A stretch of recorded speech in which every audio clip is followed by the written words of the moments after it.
BJP ರಾಜ್ಯಾಧ್ಯಕ್ಷರ ಚುನಾವಣೆಯ ಕುರಿತು ಶಿವರಾಜ್ ಸಿಂಗ್ ಚೌಹಾಣ್ ಅವರು ನಿರ್ಧಾರವನ್ನು ತೆಗೆದುಕೊಳ್ಳುತ್ತಾರೆ, ಅವರು ತೀರ್ಮಾನ ಮಾಡ್ತಾರೆ ಅಂತ ಬೆಂಗಳೂರಿನಲ್ಲಿ ವಿಪಕ್ಷ ನಾಯಕ ಆರ್ ಅಶೋಕ್ ಹೇಳಿಕೆಯನ್ನು ಕೊಟ್ಟಿದ್ದಾರೆ.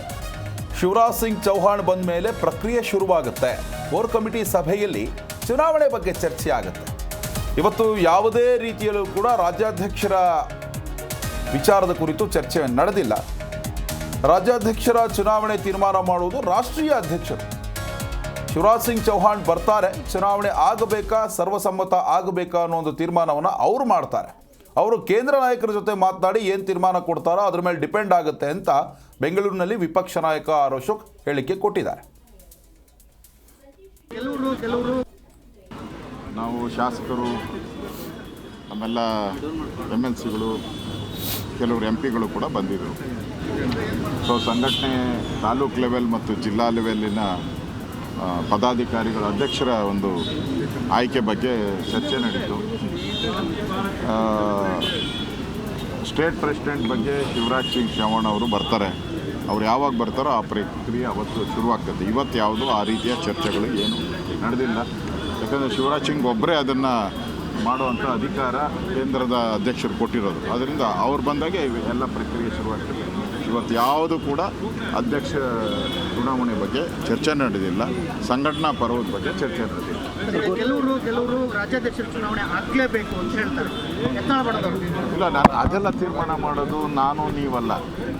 ಅದು ತೀರ್ಮಾನ ಮಾಡೋದು ನಮ್ಮ ರಾಷ್ಟ್ರೀಯ ಅಧ್ಯಕ್ಷರು.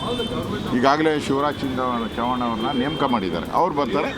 ಅದು ಚುನಾವಣೆ ಆಗಬೇಕಾ, ಚುನಾವಣೆ ಆಗಬಾರ್ದಾ, ಸರ್ವಸಮ್ಮತ ಆಗಬೇಕಾ, ಎಲ್ಲವನ್ನ ತೀರ್ಮಾನ ಮಾಡೋ ಅಧಿಕಾರ ಶಿವರಾಜ್ ಸಿಂಗ್ ಚೌಹಾಣ್ ಅವರಿಗಿರ್ತದೆ.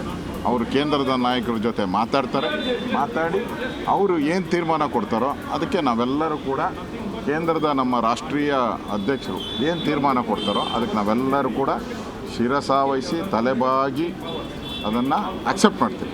ಚುನಾವಣೆ ಆಗಬೇಕಂತೀರೋ ಅಥವಾ ಒಮ್ಮತದ ಅಭ್ಯರ್ಥಿ ಆಗಬೇಕಂತೀರೋ? ಅದು ತೀರ್ಮಾನ ಮಾಡೋರು ಶಿವರಾಜ್ ಸಿಂಗ್ ಚೌಹಾಣ್ ಅವರು. ಚುನಾವಣೆ ನಮ್ಮ BJPಯ ಒಂದು ಕಾನೂನೇನಿದೆ ಅದರಲ್ಲಿ ಎರಡೂ ಇದೆ. ಚುನಾವಣೆಯೂ ಇದೆ ಮತ್ತು ಸರ್ವಸಮ್ಮತನೂ ಇದೆ. ಅದನ್ನು ಯಾವಾಗ ಆಯ್ಕೆ ಮಾಡ್ತೀರೋ ಅದನ್ನು ಅಲ್ಲಿ ಶಿವರಾಜ್ ಸಿಂಗ್ ಚೌಹಾಣ್ ಅವರು ಬಂದ ಮೇಲೆ ತೀರ್ಮಾನ ಆಗ್ತದೆ. ಎರಡೂ ಆಯ್ಕೆ ಅಂತೂ ಇದೆ.